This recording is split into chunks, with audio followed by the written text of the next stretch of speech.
Hello दोस्तों, मैं हूं पांडे सर के प्लेटफॉर्म से कपिश पांडे। आपके लिए ये पीजीटी इकोनॉमिक्स जो झारखंड पीजीटी है या DSSP PGT economics KVS NVS और यूपी पीजीटी, उसके लिए प्रैक्टिस सेट चल रहा है। इसमें अधिकतर क्वेश्चन ऐसे आए हैं जो अधिकतर आपके एग्जाम में प्रीवियस ईयर मतलब क्वेश्चन आ चुके हैं। दोस्तों, मैं 25 क्वेश्चन तक करा चुका हूँ ऑलरेडी। ये हमारा 26 क्वेश्चन है। राजकोषीय जो नीति का तात्पर्य है, यानी कि उसका जो अर्थ है, खुले बाजार की क्रिया से है या आरक्षित अनुपात में परिवर्तन है, और विदेशों में ऋण लेना यानी विदेशों से ऋण लेना, करारोपण और सरकारी व्यय।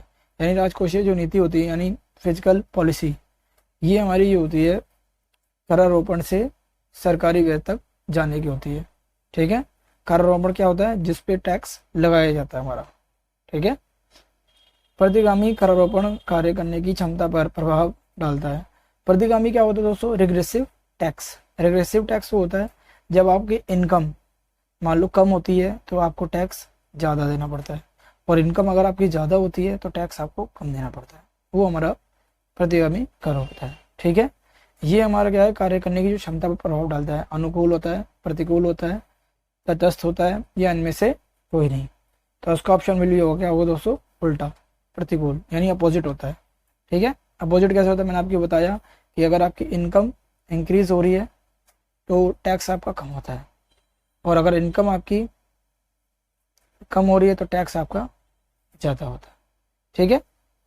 गुणक। गुणक क्या होता है दोस्तों? यानी कि मल्टीप्लायर। हमारा क्या होता है? 1/1 माइनस एम पी सी होता है। एक होता है डेल्टा वाई अपॉन में डेल्टा आई होता है, और एक होता है हमारा 1/MP/S। ये तीन फॉर्मूले होते हैं इसके। ठीक है। तो इसका यानी 1/MPC तो नहीं होगा, क्योंकि 1-MPC है। यहाँ 1-MPS देर का MPC होता तो चल जाता। ये डेल्टा आई अपॉन में डेल्टा वाई है, ये नहीं होगा क्योंकि डेल्टा वाई अपॉन में डेल्टा आई होता है। ठीक है। यहाँ MPS दे रखा है जो सेम है, ये भी नहीं है। तो बच्चा क्या ऑप्शन विल बी? थर्ड। ये हमारा 1/MPS जो दे रखा है आंसर, इसका ये होगा 28 का। ठीक है। ऐसे ही 29 जो हमारा दे रखा है, क्या रखा है? 2001 के बजट में, यानी कि 2001 के बजट में खर्च का सबसे बड़ा मद, यानी जो एक्सपेंसिव का जो सबसे बड़ा आइटम है, निम्न में से कौन सा है? उससे बड़ा, यानी सुरक्षा, सेफ्टी जो एक्सपेंस है, सोशल सर्विसेज है यानी सामाजिक सेवाएं, वैज्ञानिक टेक्नोलॉजी यानी साइंस एंड टेक्नोलॉजी है, या प्रोजेक्ट में से कोई नहीं। तो इसका ऑप्शन बिल भी क्या होगा दोस्तों? हम जो डिफेंस सेक्टर है उस पर ज़्यादा हम खर्च करते हैं। ये 2001 के अकॉर्डिंग है। ठीक है। ये 2001 के अकॉर्डिंग है। तो अगला क्वेश्चन हमारा दोस्तों 30 है। कह रहा है नई आर्थिक नीति का जो लागू हुई हमारी कब हुई थी? हमें न्यू इकोनॉमिक पॉलिसी जो आई थी 1991 में आई थी। उस समय पीवी नरसिम्हा राव हमारे पीएम थे, और फाइनेंस मिनिस्टर हमारे मनमोहन सिंह थे, जो लास्ट टाइम में वो हमारे पीएम थे यानी प्राइम मिनिस्टर थे। ठीक है। उन्हीं टाइम पे ये मतलब हमारे, क्योंकि उस समय क्या था, रुपीज़ की वैल्यू, हमारी जो करेंसी की वैल्यू कम हो रही थी। किसके अकॉर्डिंग? डॉलर के अकॉर्डिंग। ठीक है। डॉलर हमारा बढ़ता जा रहा था और रुपीज़ हमारा कम हो रहा था, गिर रहा था। अभी भी गिर रहा है, लेकिन उस समय पे जो कंडीशन थी तो वो 1991 में हुई थी। ठीक है। उस समय हमारा देश इतना डूब चुका था। फिर हमने एलपीजी लेकर आए उस जगह पे। एलपीजी में मतलब क्या हुआ? फिर लिबरलाइजेशन, प्राइवेटाइजेशन और ग्लोबलाइजेशन लेकर आए। फिर उससे क्या हुआ हमारा कि जो हमारे देश का जो रुपीज़ गिर रहा था, धीरे धीरे हमारा डॉलर को रिकवर करना था, इसलिए हमने वो पॉलिसी को अपनाया, जिससे जो गवर्नमेंट ने जो कोटा या क्या बोलते हैं वो टैरिफ लगा रखे थे, उसको रिस्ट्रिक्शन यानी जो प्रतिबंध लगा रखा था उसको हटा दिया। यानी बाहर की कंपनियों को आने का जो रोक लगी हुई थी उसको हटाया। ये यानी कि उसके अंदर बहुत सारे मतलब टर्म एंड कंडीशन डाले गए थे। ठीक है। ऐसे ही 31 जो है हमारा, क्या कर रहा है? निम्नलिखित में से कौन प्रोफेसर सिराज के करारोपण के नियमों में सम्मिलित नहीं है? कौन सा नहीं है? अधिक्य है, लोच है यानी एक्सेस है, लासिटी है, मितव्ययता यानी इकोनॉमिक्स है, या अनुमोदन। अनुमोदन का मतलब ये का फोर्थ पार्ट होगा, यानी किसी चीज को रिप्रेजेंट करना या किसी चीज को बताना। ठीक है। जो नहीं है, बाकी ये तीन तो हैं लेकिन ये नहीं है। समझ पाए? ऐसे ही हमारा जो अगला क्वेश्चन है 32, हम कर रहे हैं अपनी तरफ 32 पे। तो ये 32 में क्या है हमारा?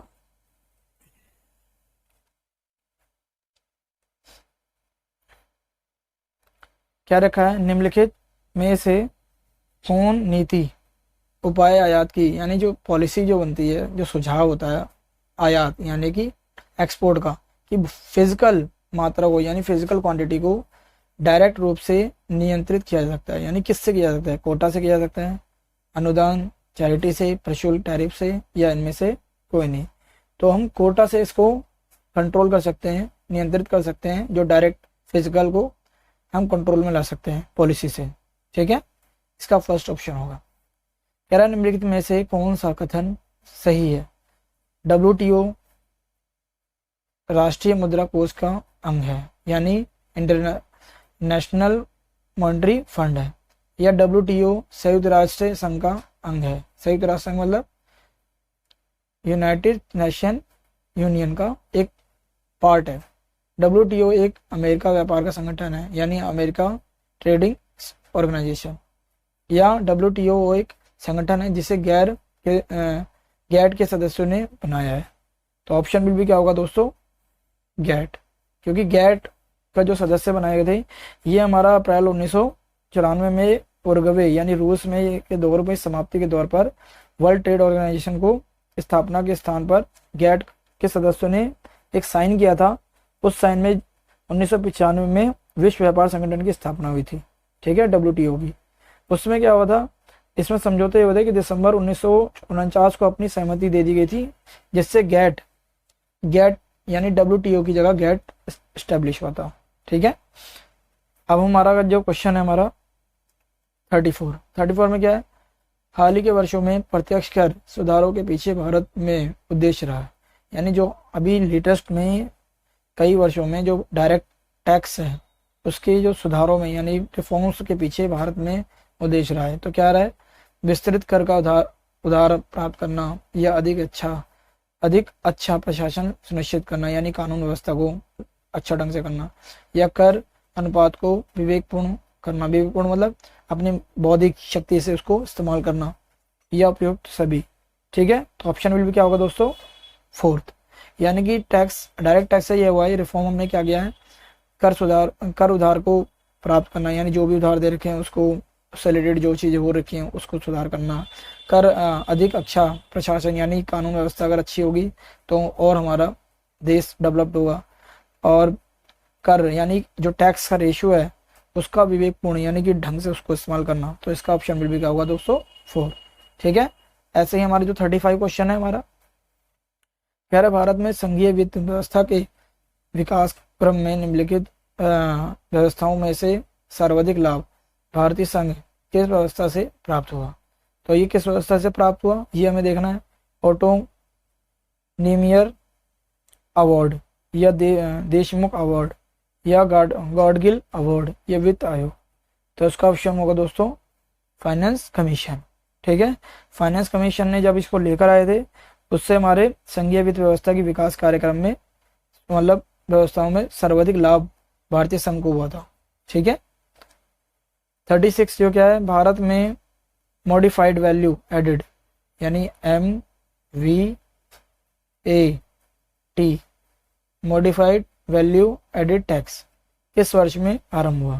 ठीक है, तो यानी कि वैट जो मॉडिफाई हुआ हमारा, ये हमारा कब हुआ था, 1986 में। ठीक है, इसमें क्या होता है, भार वैट यानी जो वैल्यू एडेड है हमारा जो उसको क्या बोलते हैं, 86 और 87 के बीच में नहीं, यानी कि 1986 और 1987 में जो बजट के टाइम पे इसको मतलब लेकर आया था उस समय पे, और इसमें जो हमारा इनपुट्स हैं और इंटरमीडिएट गुड्स हैं उसको समाप्त करके एक कंप्लीट गुड्स में यानी फाइनल गुड्स में उसको चेंज किया था।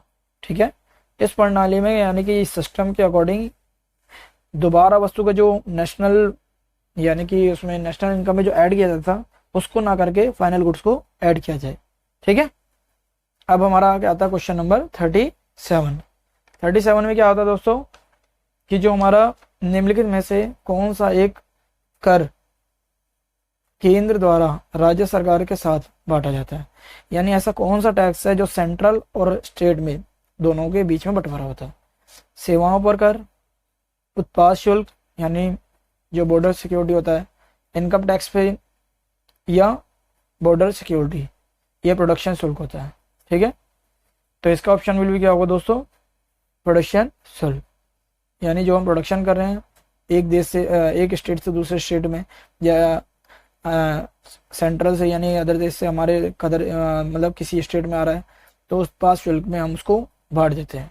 ठीक है, टैक्स को सेंट्रल और राज्य के बीच में। समझ पाए? अब हम चलते हैं अपना 38 के क्वेश्चन के पास। जो 38 हमारा जो क्वेश्चन है, क्या रखा है इसमें, खैरा निम्नलिखित वर्गीकरण में से द्वितीय योजना यानी जो दूसरी योजना थी काल से संशोधित गोलगेट गोलगेट सूत्र का प्रयोग किस वर्ष में होता है। यानी कि राज्य की योजनाओं को केंद्रीय सहायता आवंटन करने हेतु है, या राज्यों के मध्य कर इतर आय में से निर्धारण हेतु है। ठीक है, या राज्यों के केंद्रीय सरकार द्वारा संचालित योजनाओं के आवंटन हेतु है। तो और एक है राज्य की योजनाओं को केंद्रीय सहायता आवंटन करने हेतु है। तो ये इसका पहला ऑप्शन होगा। ये 1969 में और 70 के बीच में पहली बार स्टेट और सेंट्रल के बीच में एक हमारी योजना हुई थी, यानी प्लानिंग हुई थी, जिसमें हम सब्सिडी देने के लिए एक बेस तैयार किया गया था।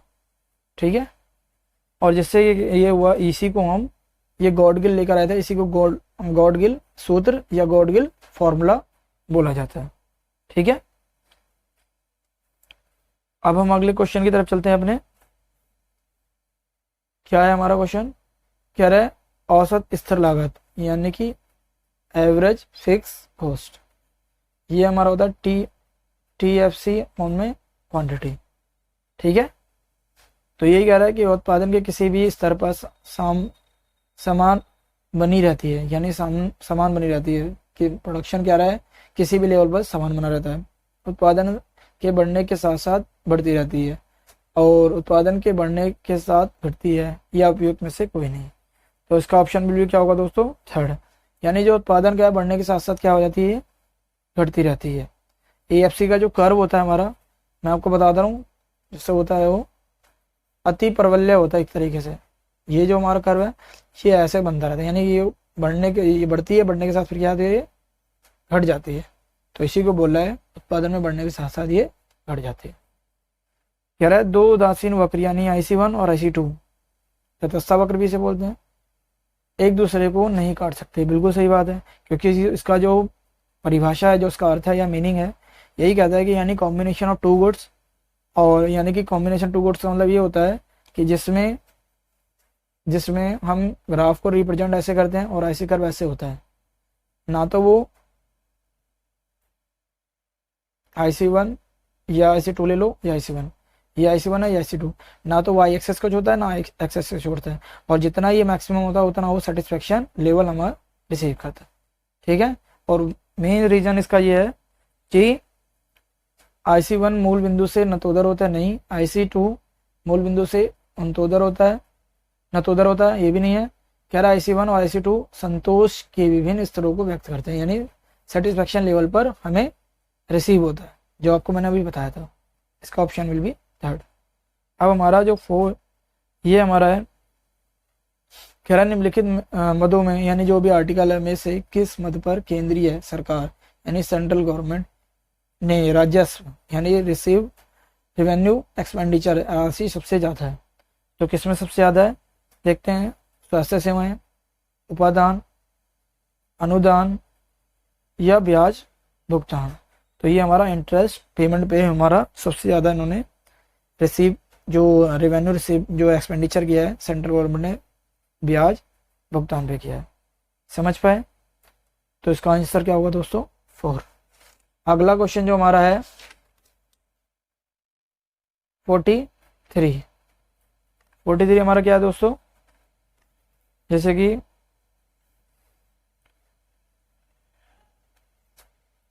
निम्नलिखित में से किस कर को प्रत्यक्ष कर नहीं कहा जा सकता, यानी डायरेक्ट टैक्स नहीं कहा सकता। इनकम टैक्स ये भी हमारा डायरेक्ट टैक्स होता है, संपत्ति कर, उपहार कर और उपादान कर। तो इसको हमारा क्या होगा दोस्तों, जो उत्पाद, ये उत्पाद है दोस्तों, उत्पाद कर ये हमें, इसको हम नहीं कह सकते ये डायरेक्ट टैक्स। इनकम टैक्स है, एसेट टैक्स और गिफ्ट टैक्स को कह सकते हैं, लेकिन ये उत्पाद टैक्स को नहीं कह सकते। ये हमारा इनडायरेक्ट टैक्स होता है, यानी अप्रत्यक्ष कर। ठीक है। प्रथम वित्त आयोग का गठन कब हुआ था? प्रथम वित्त आयोग का गठन हमारा सिंपल है, 1991 में नहीं होता, 52 में होता डायरेक्ट। ठीक है। यानी कि फर्स्ट फाइनेंस कमीशन जो बना था ये हमारा 1952 में बना था। क्यों बना था? इसका रीजन यही था कि राज्यों की जो आय थी उसमें जो ठोस यानी लगातार जो वृद्धि हुई थी उसकी आवश्यकता को देखते हुए उसमें हम एक हिस्सा जो राज्यों के लिए हम मांगते हैं, ठीक है, ये इसमें मतलब हमने एक दान के रूप में इसको देखा गया था। अब हमारा जो क्वेश्चन आता है 45 में क्या, अंतर्राष्ट्रीय मुद्रा कोष अपने सदस्य देशों को ऋण प्रदान करता है, यानी इंटरनेशनल मॉनेटरी फंड अपने जो देश, उनके जो देश होते हैं यानी जो मेंबर होते हैं उनको वो ऋण देता है यानी लोन देता है। दीर्घकालीन निवेश के लिए करता है, या भारी उद्योग की स्थापना के लिए करता है, या भुगतान संतुलन के घाटे को कम करने के लिए करता है, या देश में आधारभूत सुविधाओं को के निर्माण के लिए करता है। तो इसका ऑप्शन बिल्कुल क्या होगा दोस्तों? थर्ड, क्योंकि ये भुगतान यानी जो पेमेंट करता है इक्विलिब्रियम घाटे को यानी जो संतुलन के घाटे को कम करने के लिए करता है। ठीक है, यानी घाटे को कम किया जा सके इसलिए वो लोन को प्रोवाइड करते हैं। ठीक है, क्योंकि इसमें ब्रिटेन वुड्स का जो सम्मेलन हुआ था उसके जो डिसीजन के अकॉर्डिंग जो हमारी मॉनेटरी फंड है उसकी स्थापना हमारी कब हुई थी? 1945 में। और उसमें ये हुआ था लगभग 184 सदस्य, अभी प्रेजेंट में 189 समथिंग इसके मेंबर हैं। ठीक है, कम ज़्यादा होते रहते हैं लेकिन लगभग अभी हमारे प्रेजेंट पे ये है। ठीक है, क्या रहा है 46 क्वेश्चन जो हमारा क्या रखा है, निम्नलिखित वर्गीकरण में से मनोरंजन कर, यानी कि मनोरंजन को क्या बोलते हैं हम? एक तरीके से एंटरटेनमेंट टैक्स संबंध है, स्पष्ट कीजिए। कह रहे सेंट्रल गवर्नमेंट है का इनडायरेक्ट टैक्स होता है यानी प्रत्यक्ष का आय का स्रोत होता है, या सेंट्रल गवर्नमेंट का इनडायरेक्ट आय टैक्स होता है, या राज्य सरकार का प्रत्यक्ष यानी कि डायरेक्ट टैक्स होता है, डायरेक्ट इनकम होती है, सॉरी आय मतलब इनकम, और राज्य सरकार का इनडायरेक्ट इनकम होती है। तो इसका जो ऑप्शन बिल भी क्या होगा दोस्तों? 4 होगा। क्यों होगा? क्योंकि जो हमारा जो मनोरंजन जो टैक्स है, जिस भी हम कहीं भी जो भी हम इंटरटेनमेंट कर रहे होते हैं, चाहे वो हम स्टेट में कर रहे हो चाहे स्टेट में ही कर रहे होते हैं अधिकतर हम, तो हम इनडायरेक्ट रूप से स्टेट को टैक्स देते हैं उसको। ठीक है, स्टेट गवर्नमेंट को। हमारा जो 47 है जो ये क्वेश्चन है हमारा, कह रहा है निम्नलिखित में से कौन सी मदें भुगतान खाते में व्यापार की अदृश्य मदें हैं? अदृश्य मदें मतलब क्या है? Intangible article. ठीक है, बैलेंस ऑफ पेमेंट में हमें बताना है।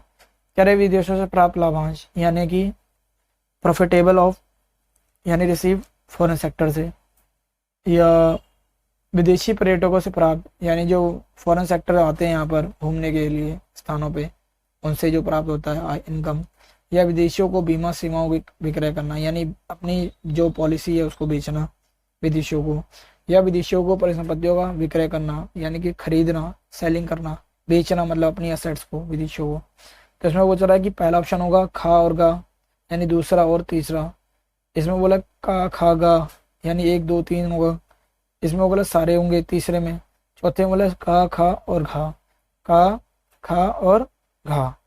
तो इसका ऑप्शन बिल भी क्या होगा दोस्तों? सारे यानी उपयुक्त सभी। अधिकतर क्या होता है कि कोई भी क्वेश्चन जब आता है तो 4 ऑप्शन अगर उपयुक्त सभी होते हैं तो मोस्टली क्वेश्चन वो हमारा सही हो जाता है। लेकिन अगर गलती से आपने अगर नॉलेज नहीं है और आपने आँख बंद करके लगा देते तो कभी कभी वो गलत भी हो जाता है। तो बी केयरफुल, आप इसको सावधानी पूर्वक इसको देखिए। ठीक है, अब हम चलते हैं अपने 48 क्वेश्चन की तरफ। ठीक है, 48 क्या है हमारा क्वेश्चन दोस्तों? कह रहे हैं ये वैगनर की परिकल्पना संबंधित है, यानी जो वैगनर एक हमारे इकोनॉमिक्स हैं, इकोनॉमिक्स अर्थशास्त्री है। तो कह रहा है सार्वजनिक आय से यानी पब्लिक इनकम से है, सार्वजनिक व्यय से है यानी पब्लिक एक्सपेंसिव से है, मुद्रा की पूर्ति यानी सप्लाई ऑफ मनी से है, या सार्वजनिक ऋण से, यानी कि लोन ऑफ पब्लिक। ठीक है, तो इसमें ये क्या रखा है, इसका जो ऑप्शन होगा दोस्तों सेकंड होगा, क्योंकि सार्वजनिक व्यय से रिलेटेड है, यानी सभी के खर्चे से। अगर सभी का खर्चा अगर होगा तो वैगनर ने इसकी परिकल्पना की है कि ये इससे रिलेटेड है। ठीक है, अब हमारा जो 49 क्वेश्चन है, कह रहा हिनात प्रबंधन। हिनात प्रबंधन को हम मुद्रास्फीति के को मतलब मुद्रास्फीति से रिलेटेड है, क्योंकि मुद्रास्फीति में जब इंक्रीज होती है यानी जब बढ़ती है तो वो इससे रिलेटेड भी होती है। चलते हैं अपनी, मैं मीनिंग बता रहा इसका क्या होता है। कह रहा जो इसकी जो पॉलिसी है इसलिए आलोचना की जाती है क्योंकि इससे निम्नलिखित में से एक कारक अधिकतम प्रभावित होता है, यानी एक फैक्टर है वो मैक्सिमम इफेक्टिव होता है। कह रहा सरकार की धीरे धीरे दिवालिया हो जाती है, नहीं, पश्चिमी की उपभोक्तावादी संस्कृति बढ़ जाती है, यानी अगर हम पश्चिमी मतलब विदेशों की जो संस्कृति होती है उसको हम बढ़ जाती है, यानी उसको अपनाते हैं। समग्र मांग गिरती है, यानी एडी एग्रीगेट डिमांड गिर जाती है। मुद्रास्फीति को बढ़ावा मिलता है, मैंने अभी आपको बताया था हिनात प्रबंधन क्या होता है कि मुद्रास्फीति में इंक्रीज होती है यानी बढ़ जाती है। तो ऑप्शन में भी क्या होगा दोस्तों उसका 4। ठीक है, कह रहे किसी क्षेत्र का योगदान घरेलू बचत में सर्वाधिक है, यानी ऐसा कौन सा सेक्टर है जो सबसे ज़्यादा कंट्रीब्यूट करता है डोमेस्टिक सेविंग में। भारत के संदर्भ में ऐसा कौन सा है, सरकारी क्षेत्र, निगम क्षेत्र, घरेलू क्षेत्र और उपयोग में से कोई नहीं। इसका ऑप्शन में भी क्या होगा दोस्तों 3rd। क्यों होता है इसका जो घरेलू बचत, क्योंकि घरेलू में क्या है कि अधिकतर जो लेडीज़ें होती हैं बहुत अपने काम को अच्छे से मेंटेन करके रखती हैं और छोटी छोटी चीज़ों के लिए वो अपने खर्चे में से आय को बचाती हैं, यानी अपनी बचत को बढ़ाती हैं।